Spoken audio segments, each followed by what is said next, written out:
আসসালামু আলাইকুম guys, welcome back to the new another blog. Guys, অনেকদিন পর আপনাদের সাথে আরও একটি সুন্দর ব্লগ নিয়ে আসছি। সম্পূর্ণ ব্লগটি আপনারা দেখবেন, আশা করি ভালো লাগবে। এবং আজকের ব্লগটি হচ্ছে মাধবকুণ্ড নিয়ে। আজকে যাব আমরা মাধবকুণ্ডের উপরে যে ঝর্ণাটা রয়েছে সেই ঝর্ণাটার উপর দেখার জন্য। তো সবাই নিজ দেখার জন্য যায়, বাংলাদেশের বিভিন্ন প্রান্ত থেকে এসে উপভোগ করে যায়। আর আমরা আজকে যাব উপরটা উপভোগ করার জন্য। A few moments later. তো আমরা বাড়ি থেকে বের হয়ে পড়লাম। আর গাইস, আজকে কোনো ক্লিপ নিব না, ডাইরেক্ট সেখানে গিয়ে সেখান থেকে ভিডিও শুরু করব। ফাইনালি আমরা চলে আসলাম। আর এই পথ দিয়ে আমরা সোজা ঝর্ণা যাব, ঝর্ণার উপরে যাব।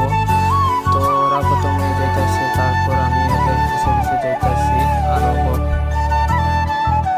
তো কিছুক্ষণ ওঠার পর আর সিঁড়ি দিয়ে আমরা যেতে পারবো না, কারণ সিঁড়ির রাস্তাটা অন্যদিকে এবং আমরা এই পাহাড়ের রাস্তা দিয়ে যাওয়া লাগবে ঝর্ণায়। তো পাহাড়ি রাস্তা অনেক পিছলা রাস্তা, সামনে অবল আর সামনে ছোট ঝর্ণা আছে এবং ঝর্ণার পানিগুলো খুবই মিষ্টি এবং ঠান্ডা পানি হয়ে থাকে।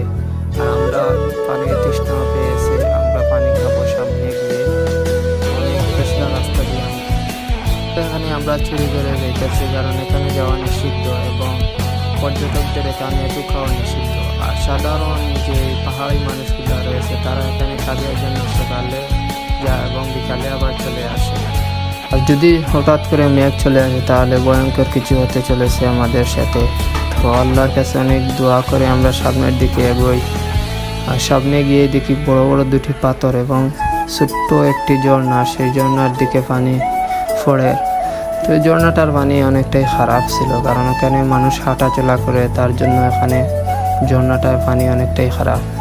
সামনে আরও ঝর্ণা রয়েছে এবং রাস্তাটা অনেক পিছলা রাস্তা, সকালে মনে হয় মেঘ দিয়েছে। আর গাইস, দোয়া করবেন আমরা ঝর্ণা যেন ঠিকঠাক মতো পৌঁছাতে পারি এবং আপনাদেরকে সুন্দর করে দেখাতে পারি।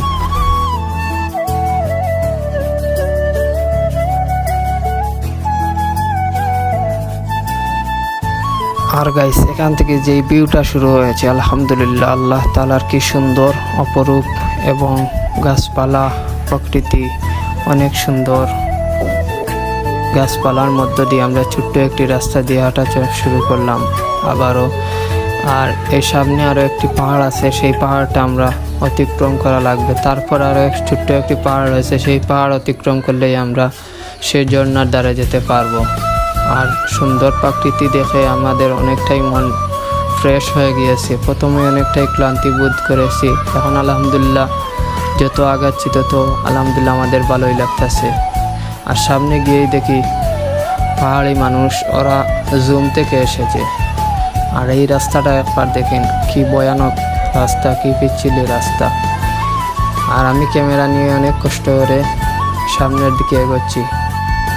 আর এই দেখেন, এই রাস্তাটা অনেকটা ভয়ানক, কারণ মেঘ দিলেই এই রাস্তা দিয়ে পানি চলাচল শুরু হয়ে যায়। আর আজকে তো অনেকটাই মেঘ দিয়েছে আমাদের আসার আগে। আর এই দেখেন গাইস, কি ভয়ানক রাস্তা। আর ওরা তো একেবারে ইজিভাবে যাইতেছে, আর আমি মোবাইল নিয়ে ভিডিও করার জন্য অনেকটাই কষ্ট করে যাওয়া লাগে। আর গাইস, ফাইনালি আমরা পেয়ে গেলাম আরও একটি ঝর্ণা। আর এই ঝর্ণা থেকে আমরা পানি খাবো। এই ঝর্ণার পানি অনেকটাই ভালো। প্রথমে ওকে দিয়ে শুরু করলাম, ট্রাই করালাম, তারপর আমরা খাবো। তারপর আলহামদুলিল্লাহ আমরা খাওয়া শুরু করলাম।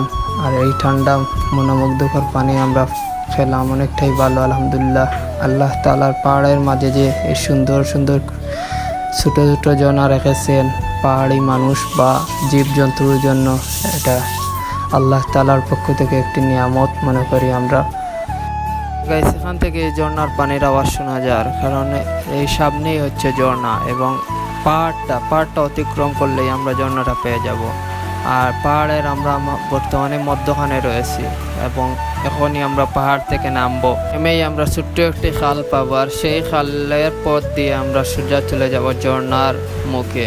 আর সেই ঝর্ণার মুখটাই হচ্ছে আমরা মূলত যাওয়ার জন্য এত কষ্ট করেছি। এবং আমার বন্ধু মোবাইল নিয়ে হাই বলে দিয়েছে, তো আপনারা সেই হাইটা গ্রহণ করবেন এবং কমেন্টে হ্যালোটা লিখতে ভুলবেন না।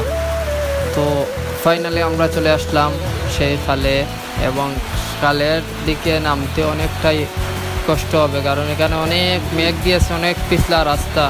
আর সেই পিছলা রাস্তা দিয়ে আর গাইস আমরা ঝর্ণার খালটা নেমে পড়লাম, আর এই খালটা গিয়ে লেগেছে ঝর্ণার মুখে। আর মূলত এই পানিগুলো গিয়ে সেই ঝর্ণা থেকে পড়ে এবং বাংলাদেশের দূর দূরান্ত থেকে বিভিন্ন জেলা থেকে সেই ঝর্ণাটা উপভোগ করার জন্য পর্যটকরা এখানে আসে এবং এনজয় করে। আর এই পাহাড়ের মধ্যখানে এসেও কিছু লোক এখানে পাথরে খোদাই করে তাদের নামের প্রথম অক্ষর লিখে দিয়েছে। তারপর গাইস আমরা এখন পাহাড়ের চূড়া গিয়ে উঠবো। পাহাড়ের চূড়া থেকে প্রথমে সেই ভিউটা আপনাদেরকে দেখাবো এবং আমরা উপভোগ করব। আর সেই পাহাড়ে এখন আমরা উঠবো। আর ফাইনালি গাইস এই হলো সেই পাহাড়, এবং এই পাহাড়ের চূড়া থেকে কি সুন্দর লাগতেছে মাধবকুণ্ডের সামনাটা। তো এই সাইড দিয়ে ছোট্ট একটি রাস্তা রয়েছে, আর এই রাস্তা দিয়ে আমরা ঝর্ণার উপরে যাব এবং আপনাদেরকে সুন্দর করে দেখানোর চেষ্টা করব।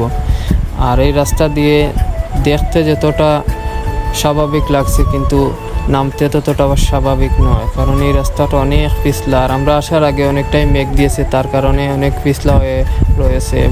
আর এখন অনেকটাই রোদ উঠেছে।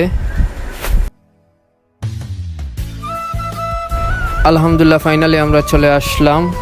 আর আসতে না আসতেই আমরা পুলিশের দাওয়া খেয়ে গেলাম। নিচে থেকে পুলিশ আমাদেরকে সিগন্যাল দিতেছে যে এখান থেকে আমরা জলদি নেমে আসতাম। পর কিছুক্ষণ ওখানে থেকে আমরা কিছু ফটো তুলে আবারও নামার জন্য রাস্তা খুঁজতে লাগলাম। এসে কুখ্যাত দুই ব্যক্তিকে নিয়ে আমি চলে আসছি এখানে। আমার দেখা হবে কোনো নেক্সট ব্লগে। আল্লাহ হাফিজ, বাই বাই, আসসালামু আলাইকুম।